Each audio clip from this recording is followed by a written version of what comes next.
when we talk about separating material life and spiritual life, we doing some kind of injustice. He put me, a complete non persona grata, over there as the youngest person in UN history to represent the United Nations system at a World Summit. And in 2024, I received the International Impact Book Award, which is an international award for the book. I have seen miracles right from my childhood days, even till today. You elevate yourself, you will automatically and easily be able to manifest everything. In fact, quantum physics today, they have come to the same conclusion that which Vedanta had come many thousands of years ago, that whole universe, the whole creation apparently is all interconnected and it's all part of a one big thing. So all this spirituality is the most important thing in your life. You are here to evolve yourself, enabling that entire system around you, the ecosystem around you, create that opportunity for you to make that money. That itself is manifestation. Then one day, Sage Narada came and told him that no one is going to take responsibility for the actions that you do. Type of manifestation that happened in your life, in your journey, was just go with the flow. Hi, I'm Kaavya Ramani, a Bollywood actress, best-selling author, and a success mentor based in New York. Manifest WishCraft Conversations is a podcast series on manifestation where I explore the true meaning of success through conversations with inspiring people from around the world. This podcast is also available on Spotify. If this resonates with you, please subscribe, like, and share this episode with 3 more people. It might change their life and yours too. To learn more and be a part of this growing global movement, please search Manifest with Kaavya Ramani. This is my website. Enjoy the episode.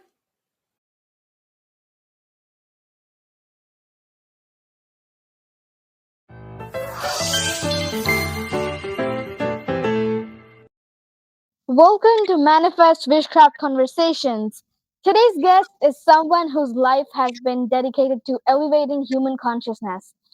Mr. Shomik Chaudhuri, I call her Shomik Sir, and he is an award-winning author, spiritual thinker, and global voice who has spent over 30 years writing for some of the world's most respected publications, from the Statements and the Asian Age to the United Nations Chronicle, trained at Harvard and Cornell. He was the youngest person in UN history to represent the organization of the World Summit for Social Development, where he advocated for including spirituality in global development. And he's a lifelong practitioner of Kriya Yoga. He has spent 4 decades exploring consciousness, inner transformation, and human potential. His latest book, Some Whispers from Eternity, distills ancient yogic wisdom into simple, accessible practices designed to uplift individuals and ultimately humanity. This book has also received the 2024 International Impact Book Award and many more, which we will learn from Shomik Sir in just a while. And from global leadership to deep spiritual practice, his journey reflects one mission: helping people evolve, awaken, and understand the deeper intelligence of the universe. Please, please, please welcome Mr. Shomik Chaudhuri. Shomik Sir, thank you for being here today. Thank you very much for having me on the show. It's my pleasure and privilege to be a part of this. Thank you so much. And I am very excited personally to, have you on our podcast today because I feel there's a lot we need to, talk about today in terms of spirituality, in terms of this universe, in terms of energy. So let's just dive right in because I have a lot of questions and we want to save time. So, how did your spiritual journey actually begin, and what drew you so deeply into this path of spirituality, and what eventually inspired you to write such an spiritually evolved and inspirational book? Well, actually, the start was very interesting. I was a little different from most of the other kids of my age. When I was about 7 or 8 years old, uh, we used to play meditation, you know. Myself, my siblings, and of course, my cousins and everyone, we used to compete on who can do meditation for the most length of time. And that was her play. And over the years, of course, thereafter, um, we got involved, associated with a lot of spiritual organizations and a lot of highly evolved saints and spiritual masters who actually inspired, guided, and of course empowered us, especially, including myself, to question, to seek the mysteries of the entire creation, and of course to understand or to discover the real aim of life, you know, and life itself, to understand the mysteries of the life itself. And of course, this seeking that evolved finally after about 45, 50 years of continuous sadhana or practices, to writing this book, which actually is on the evolution of consciousness and upliftment of humanity through Kriya Yoga, which is an ancient system of yoga or empowerment, by which you elevate your consciousness from the material level to the divine level, and connect with the ultimate source without any encumbrances. So you realize that at the end of everything, everything is just one. There is no difference, and there is no difference between anything. Excuse me.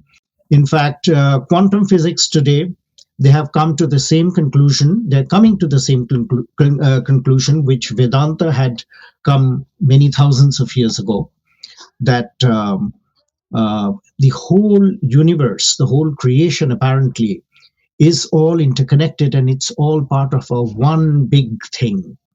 So this is something which they found through quantum entanglement, where if you say something here, it has an effect on the furthest star in the creation, in the universe, and it will automatically connect and work simultaneously and together, you know.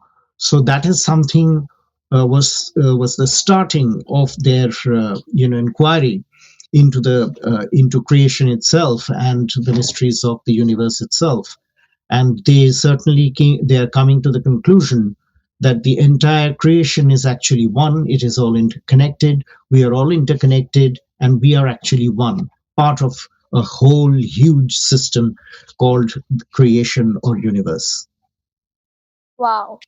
It seems that you've put all your knowledge and your wisdom in this book, and having the privilege to be being able to read that book myself, I had a pleasant time reading the book because I feel like there was some kind of connection that, the way you were talking about all these divine experiences, it was so spiritual, and at the same time I was able to connect it to what I think too. And so, coming back to manifestation a little, I just want to know, because this is just the start of the podcast, I want to know, what does manifestation personally mean to you? Like, in just one sentence or one idea, if you wanted to conclude, what does it mean to you? Well, manifestation means you make something happen which you don't have. Supposing if you are looking for making a lot of money, so enabling that entire system around you, the ecosystem around you, create that opportunity for you to make that money, that itself is manifestation. And that at times it is done by automatic process, or else you make it happen with certain practices, so that you create that environment or whereby that manifestation can take place. Definitely. Wow. And so today we also have another perspective of manifestation with us. What So I want to give a little dive a little deeper into the fact that you were the youngest person in the UN history to represent UN in the World Summit. What was it like being the youngest one? Did that experience change how you saw spirituality, how you saw humanity? How did it change? Well, actually speaking, I was associated with the United Nations system through, NGOs, volunteering for NGOs from 1989, 1990, sometime around that time. And of course, the way we used to do it is we used to promote the UN values, the UN principles through the NGO where I used to volunteer. However, when the World Summit for Social Development announcement came that this is what's going to happen in Copenhagen, that was in March 1995, I presented a paper about social development. And the paper that presented to the head of the United Nations system in India, his name was Mr. Graf von Sponik, you know. He was a German gentleman, wonderful gentleman. So I proposed to him that when you're talking about social development, it has to start from the individual level. So once an individual improve himself, evolves himself to a higher level of consciousness or to a higher quality, automatically he starts radiating his qualities or his vibration to the family, then to the society, then to the nation, and then all over the world it spreads. And I also emphasize the fact that developing oneself is only possible if you include spiritual development as a fundamental thing that you need to focus on to improve yourself, because that is in essence what we are. And until and unless we focus on improving ourselves at the very core, it is very difficult for sustainable and complete development. So that is what I presented. And of course, my paper was extremely well received by the UN system, the UN head, and he removed an existing member of parliament in India, and he put me, a complete non persona grata, over there as the youngest person in UN history to represent the United Nations system at a World Summit for at a World Summit, which was the Social Summit. And over there also, actually, I presented various papers in panel discussions and other written Yeah. presentations and things like that. So I did it, and what actually opened up for me was that when I see the whole world out there, people from every possible country, they are all there, and I found the commonality among humanity. I found the entire human race all gathered there. And that is where actually the inspiration came that, I need to work or serve to ensure that humanity uplifts itself, you know. And that is where I actually started thinking, or I realized actually that humanity is actually a global thing. We are actually global citizens, not not divided into various vivisections of the society. We are a global family. So that is what I have been striving to achieve or to create or help create in my life. That is my inspiration, actually.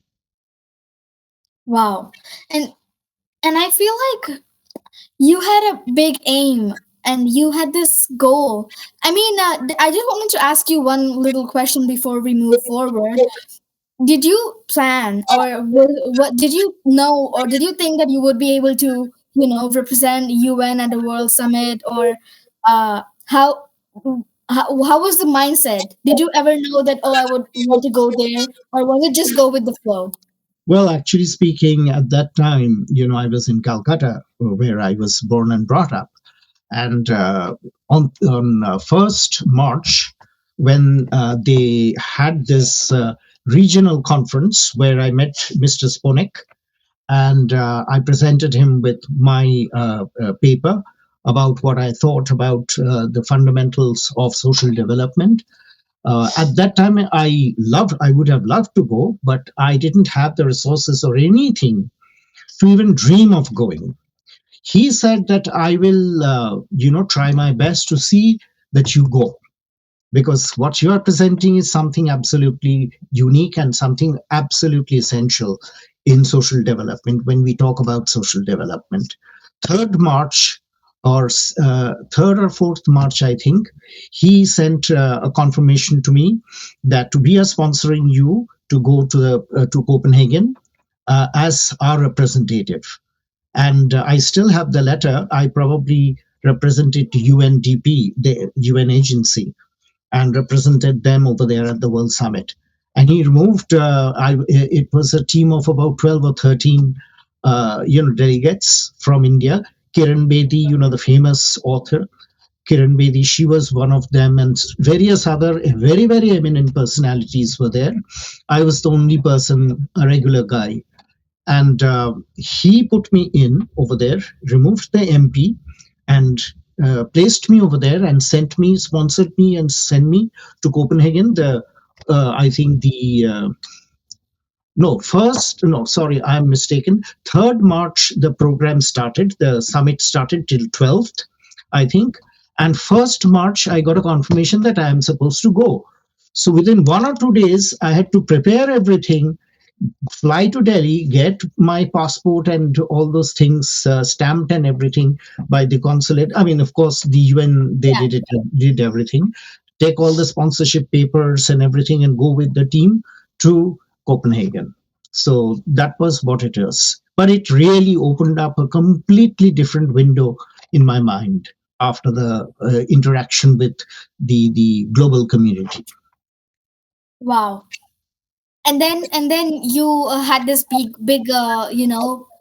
perspective of humanity in your mind, and then you wanted to create something that would help people in a totally different way.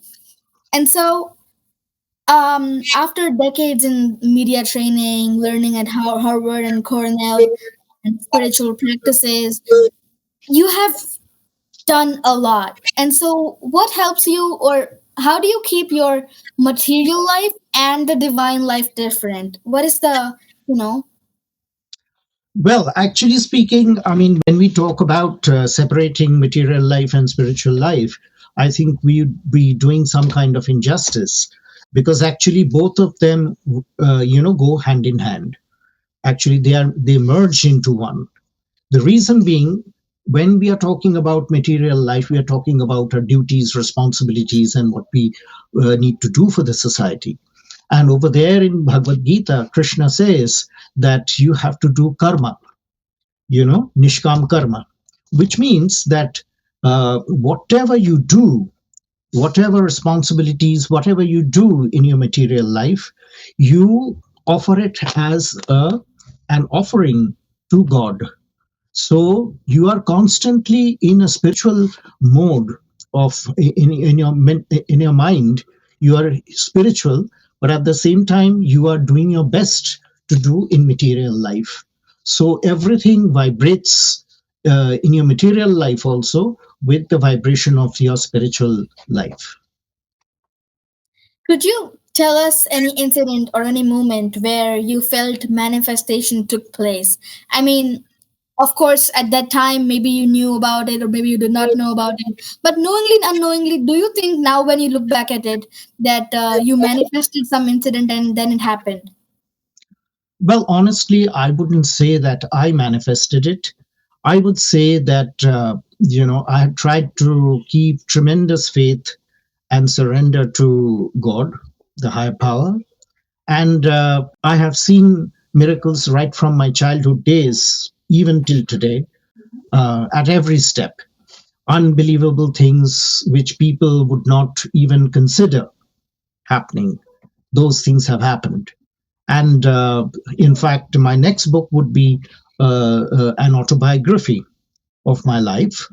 And there, probably, I would have the opportunity to share with people, the experiences that I had, the challenges that I had, and how incredibly I've been able to come out of it.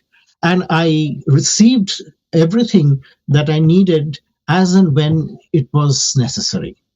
It came through miraculous circumstances, or whatever. But I would always attribute that to the higher power, the ultimate reality, who, always protects you, guides you, if you are surrendering to that power.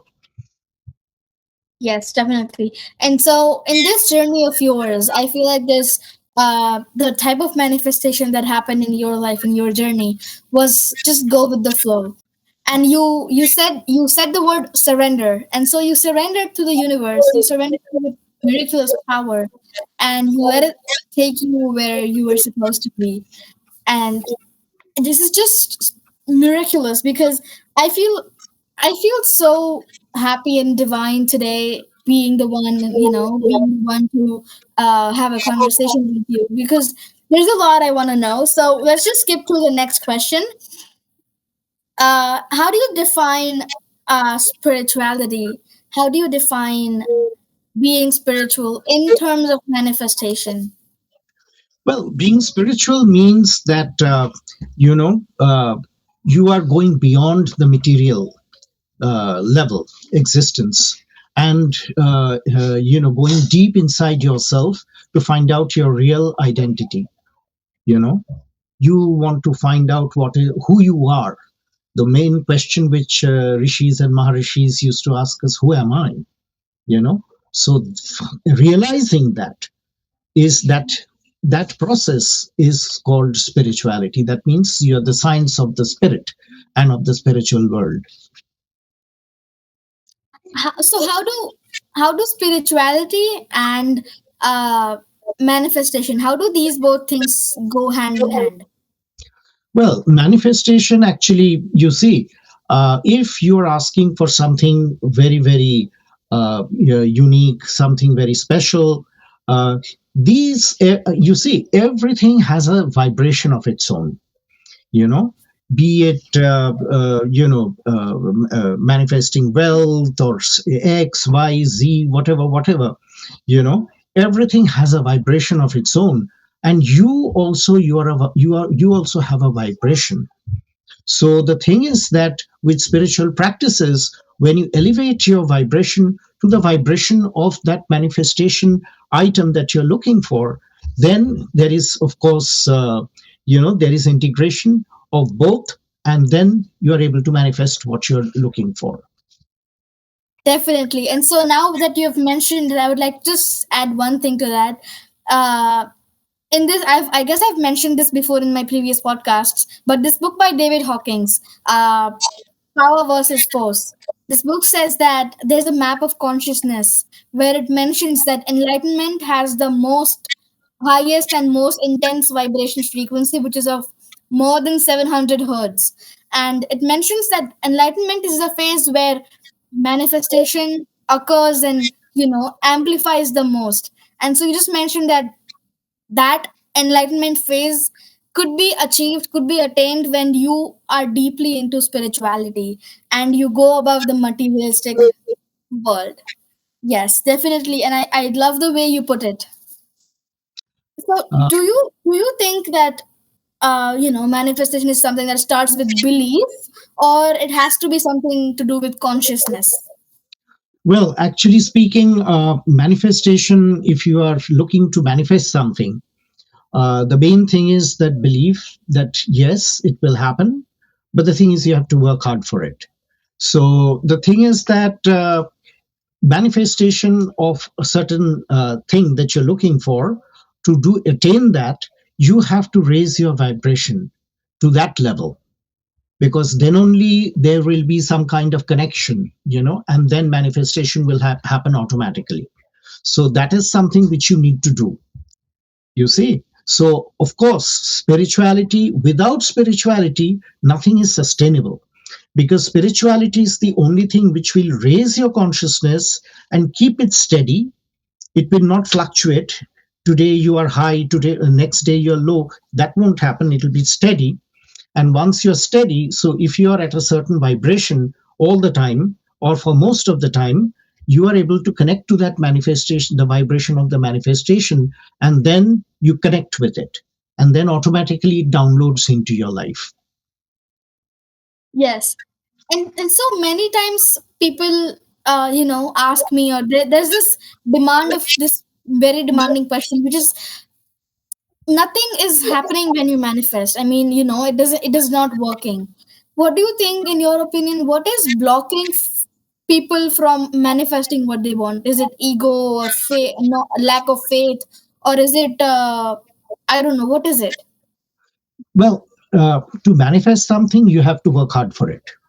And by working hard for it, I do not only mean running around doing courses, working hard. Not only that, you need to have the belief, and you need to connect to that higher level of vibration to enable it to come into your life, to download into your life. So it is necessary that you need to do both. You need to study, you need to have faith. At the same time, you need to have the surrender, and you need to elevate yourself to a higher level, because then only these manifestations will happen. If you allow me, I will just take another minute of your time. If we talk about Samudra Manthan, which is churning of the ocean, where Kurma avatar came, manifested himself, so as Kurma avatar, Lord Vishnu. So what it means internally, that when you that is my understanding, that when you arouse your energies from within, and initially what happens at the lower levels of energy, you have a lot of poison, you have a lot of negatives inside you, so that starts coming out. And that is where Lord Shiva, he drank the poison and he kept it on his throat, in his throat, so that's why he's known as Nilkantha. But Nilkant. as you raise your consciousness to a higher and higher level, all these divine entities, Airavat and whole lot of other Ashwini Kumar and all these, divine elements, and even Mahalakshmi, they start appearing. What does it mean? That if you are raising your consciousness to a higher and higher level, slowly these divine entities, divine qualities will start, expressing themselves through you. So you don't need to run for wealth or anything. Mahalakshmi will be inside you, and whatever you do, it will manifest Mahalakshmi like that. Wow, I just got to know a different, another different perspective of manifestation and of all these different perspectives, because we've never seen. I mean, personally, I used to see manifestation as something that is scientific, but at the same time, now I feel that it has to do something with spirituality. Because Well, all those years back when these scriptures were written, I was just having a podcast with a very, close director of my, previous shows, Mr. Mukesh Kumar Singh. And he said that these scriptures from, very many years back, these scriptures already have these thoughts of manifestation in them. Brahmaji has mentioned that jahan, where your chit, where your thoughts are there, that is where the universe will give you all these things that you want. And so I feel that even if we just keep following these rituals and spirituality, we will automatically keep manifesting what we want, knowingly and knowingly. And now that I've come to spirituality, you have met God realized saints, and you've practiced Kriya Yoga for 40 years, more than 40 years. about 50 years. Wow, about 50 years you've practiced Kriya Yoga for 50 years. So how do these practices change the way a person creates their own reality? Actually speaking, even today I was reading, a YouTube lecture on quantum physics about reality and all. And they were of the opinion, these scientists, they were of the opinion that you create your own reality, by your thoughts. You know, that's what they're coming to the conclusion. To some people, the world is a beautiful place. To some people, it's a horrible place. And you have everything in between also. So each one has their own reality of, what the world is like. So similarly, I mean, if you have that quality of thought and your intense willpower to manifest something and you elevate yourself, you will automatically and easily be able to manifest everything. Did I completely answer your question Yes, or? you did. Yeah. You did. And so I feel that material success and spiritual evolution, they have to grow together, as you mentioned earlier. They have to go together. They have to go hand in hand. So what pulls people in opposite directions? Because many people think that spirituality is totally different and science is totally different, and that they cannot, come together, or they cannot clash. Well, actually speaking, it's primarily ignorance, uh, not knowing the about what each thing is about.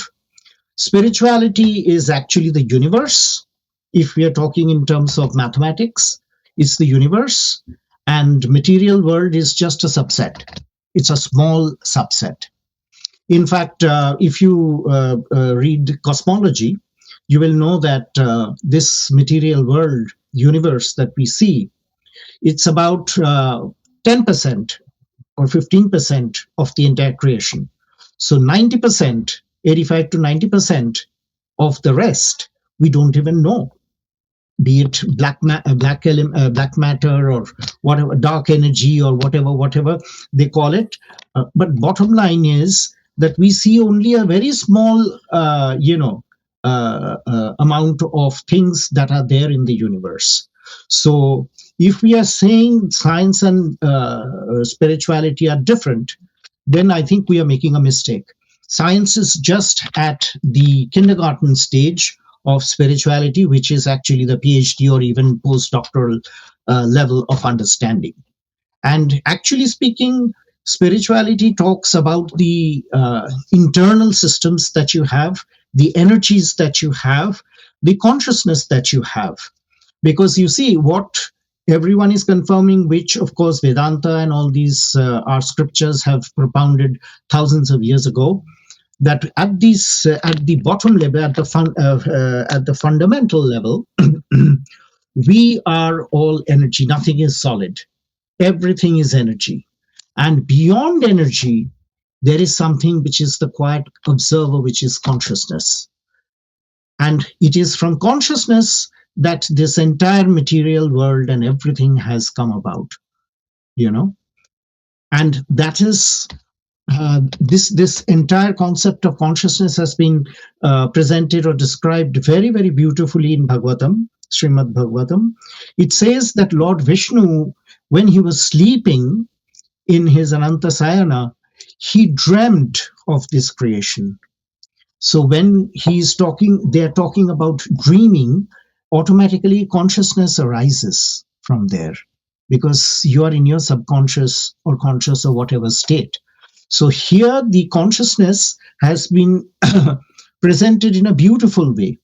So everything is consciousness, and that is what the quantum physicists are coming to the conclusion now, which we had, which we had talked about thousands of years ago.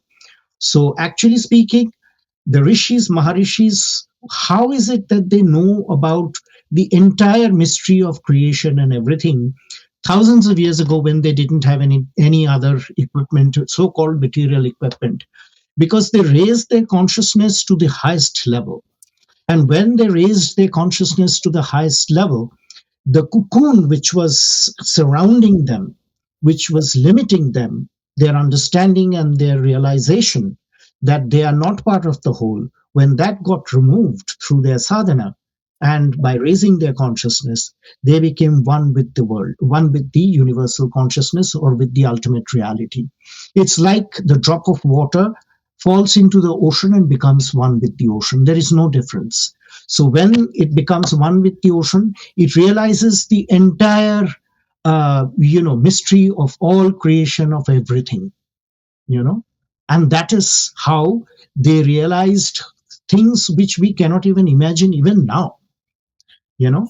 So that is how these rishis and maharishis, they were able to realize and understand the mysteries of the universe so clearly and so beautifully.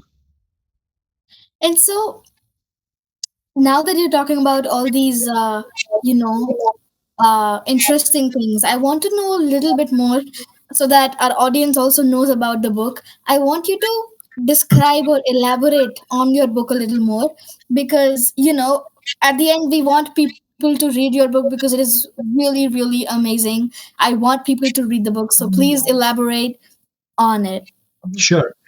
Actually speaking, the way I wrote the book was to make our entire existence, our entire being, human existence, very clear and plain to the readers or the viewers or whoever, you know.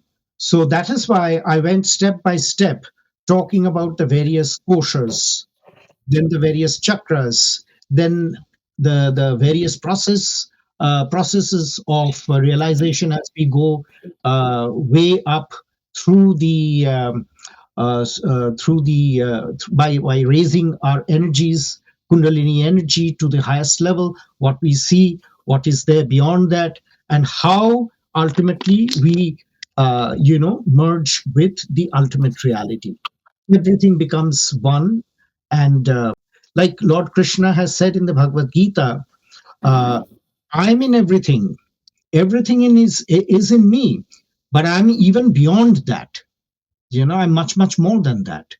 So, if actually speaking, if you're talking about what the whole creation is all about, it is God in infinite ways expressing itself, through material, world, various things, us.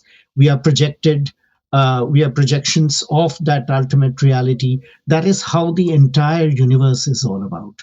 So that is how you need to do that. And so you live in New York for how many years? If I may know. From 1997, so it makes it about 28 years. So let me make this clear to our audience because you have been living in New York in the United States for 28, you said? 28 years, yes. 28 years.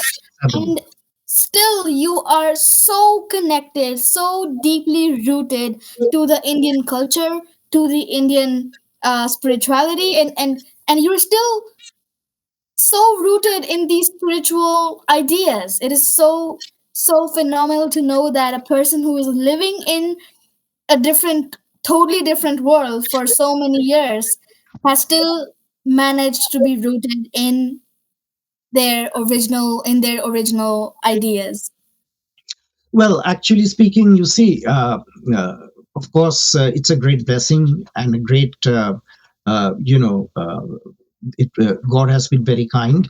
But at the same time, I mean, I had found a diamond, you know, and even if I am in the muck or anywhere else, why should I choose a piece of stone when I have a diamond? You know, so wherever I am, I understand the depth and uh, the infinite, existence of the wisdom that we have from India. So I will not exchange it or lose it under any circumstances. And in fact, I have a duty, I feel, to share this information with the world so that the humanity itself, it can evolve to a high level of consciousness. Because until and unless we do that, we cannot have peace on earth. And as a civilization, we won't be able to go to the next step of evolution. So, to do that, you must evolve yourself, your consciousness, through austerities, sadhana, and various steps, you know. So, that is my idea that over here, I mean, I work with the United Nations. In fact, I was part of an NGO which actually introduced spirituality to the UN as an important part of human existence. So now spirituality is included in the UN agenda. I've also actually shared as a UN representative our experiences in the projects that we do in the rural and tribal areas of India. So I have contributed at high level segment meetings on various issues, and they have all those recommendations have become part of the UN legislation, and they are implemented all over the world now for the betterment of humanity. So this is something, along with all the material development that's taking place, we need to have spiritual development, or for that matter, we need to raise our consciousness as a human species to a higher level. So then only our civilization will actually evolve to a higher level of existence. And that is when, we talk of aliens, higher beings, and all. That is when we can actually claim that kind of status of being a higher civilization. And it can only be done through austerities and through meditation and all these Kriya Yoga and everything that you have to empower yourself more and more. That is only how it can be done. Wow. And so we live in this world of materialistic things around us. But this book of yours elaborates on humanity. It it tells us how spirituality, humanity, and all these different aspects of life has to be, developed in ourselves. It'll elevate us to higher consciousness. Could you tell us a little bit about the awards that this book has received? Because I am afraid I couldn't mention all of them. Right. No, I received actually the book, the first edition of the book, which was published by Dorrance Publishing in Philadelphia, in the US. That actually got published in December of 2023. And in 2024, I received the International Impact Book Award, which is an international award for the book. I also received in 2025 the Book Fest Award, the Nautilus Award, which is supposed to be a big deal with all these scientists and cosmologists. They also received that award, so it's supposed to be a big deal. So I'm very honored to get that. And there was another award which I had received, Titan Book Award. I believe, yes. So I mean, I lost count. However, the good news is that just a few months back, September 2025, Motilal Banarasi Das Publishers, which they are a 125-year-old publishing house. Dorrance was 102 years. This is 125-year-old publishing house in India, a very famous one. They published my second edition of the book. And that is being distributed in South Asia and Southeast Asia, which comprises of about 18 or 19 countries. So it's slowly going global. Wow, that is amazing. Within, I don't know, just less than 2 years of the book being published, being out, it has done wonders to this world, and it feels like I should be grateful to you for exposing something like this to the world. It could have been just you who knows this, but you still wanted to share this with the world, and you wanted people to know about it. Well, I would say that it is not me. It is my spiritual masters, and who I feel have used me or blessed me to write this book. And my entire idea is not about anything else, but to make sure or to help people gain something from here, so that they can become better human beings. They can find peace, bliss, happiness, everything.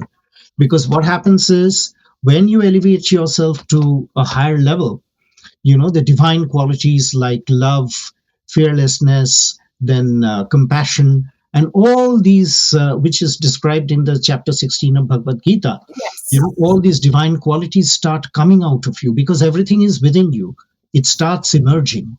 And the thing is that if we are looking to create one earth, one family, a global human society, the only way it can happen is if we are able to bring out these divine qualities and look at each other not as a second person or someone whom you hate or something. You understand the other person to be your own. You are the same.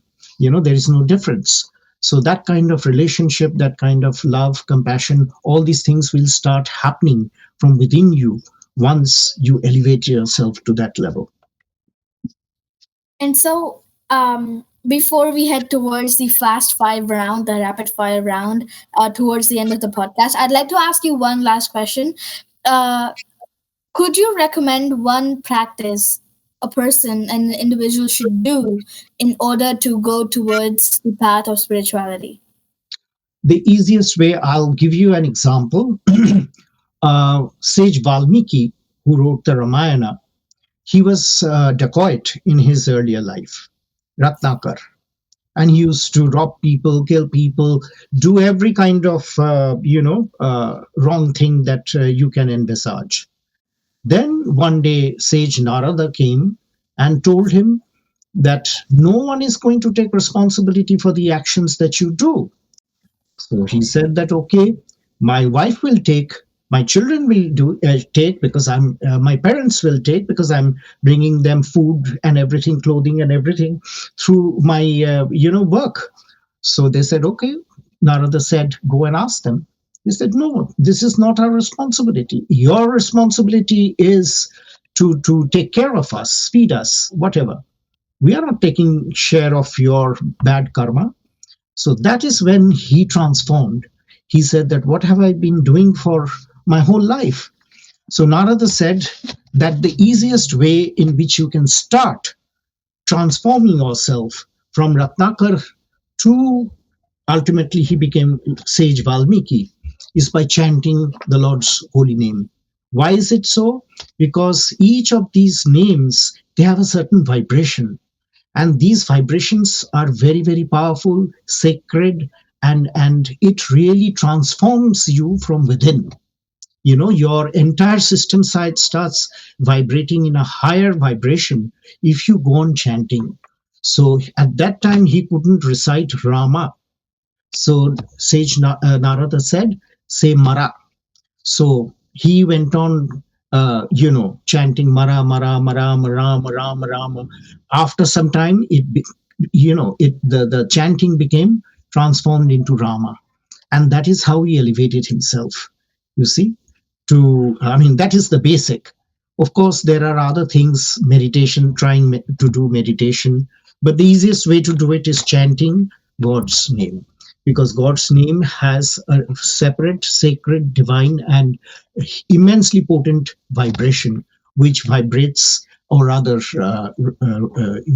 makes your entire vibration uplifts your vibration, uplifts your consciousness. So that is the Yes, and easiest so way to start. If you're talking in terms of consciousness, from where the material world and everything has emerged, there was 51 different stages through which creation happened, the higher levels, and then the material world and everything. The 51 stages are depicted by Ma Kali's, the Mundamala. you yeah. know there are 50 heads in the garland, and 51st she holds.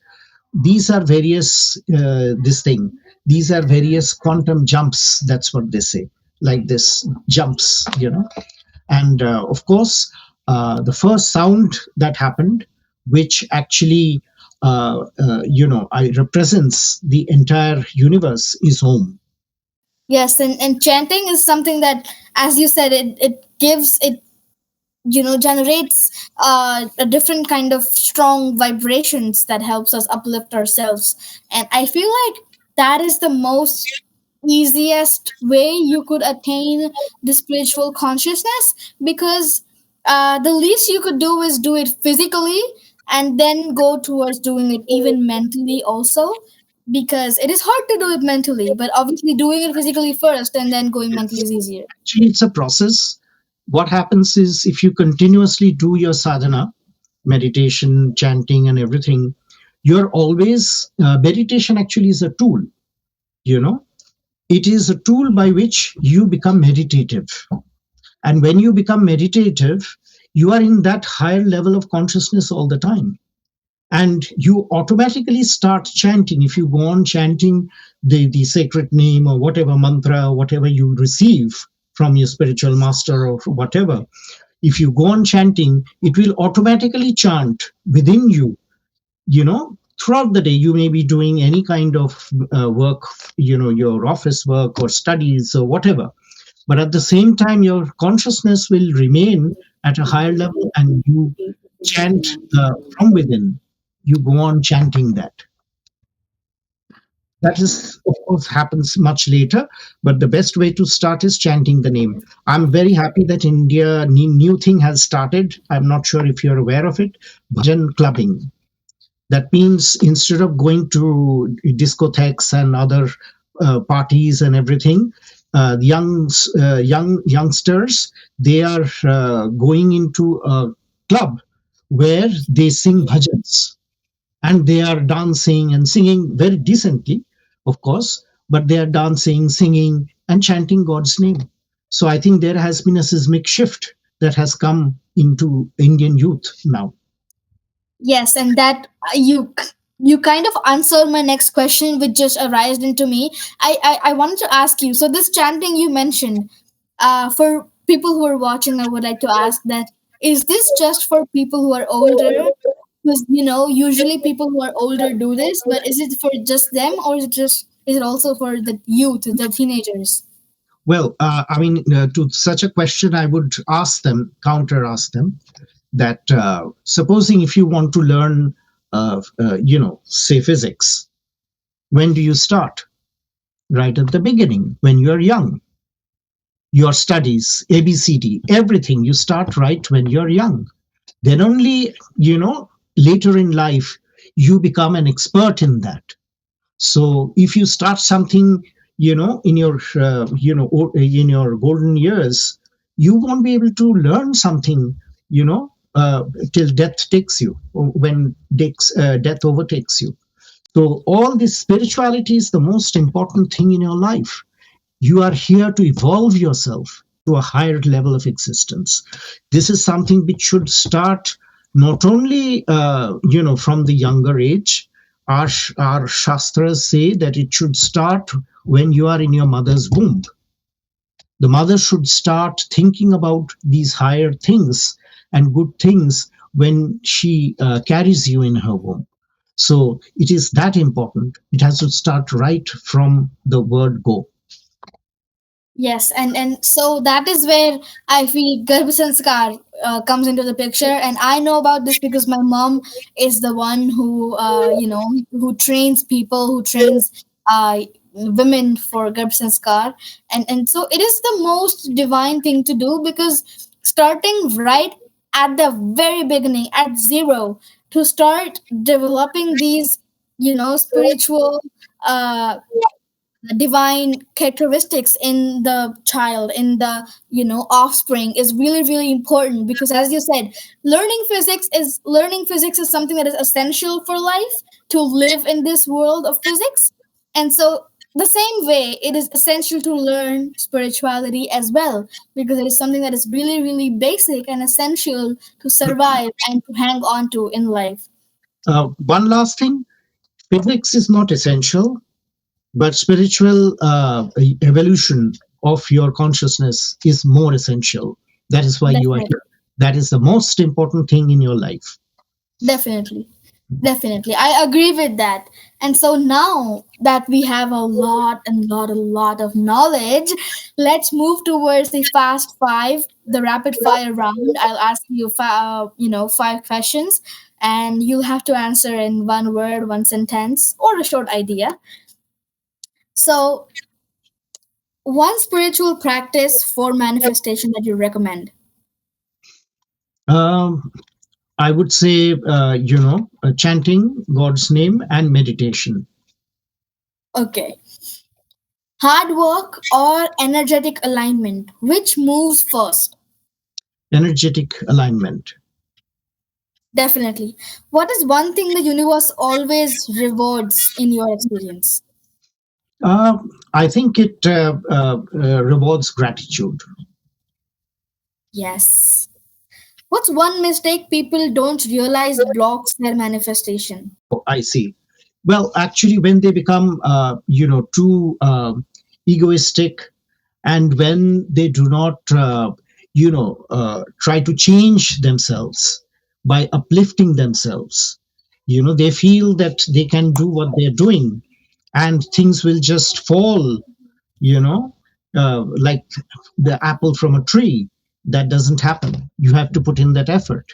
And to uplift yourself, you have to put in that labor, that practice, that sadhana, so to say. Definitely. I agree with that 110%. What is one truth about success you wish more people understood?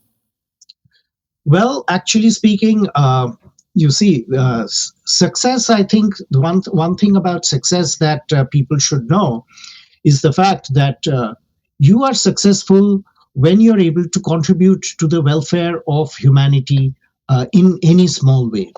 You know, if you are able to do that, then your life is successful. Then you have a blessed and good life. Your life is worth it. So I think the main thing that you need to focus on: what have I done for humanity, for people, everyone around us, for everyone, for And so others. before we let you go, I'd like to ask, what is one thing that people should do for, keeping them strong enough in their ups and in their downs? What should they do in their hard times? Absolute surrender and faith in God.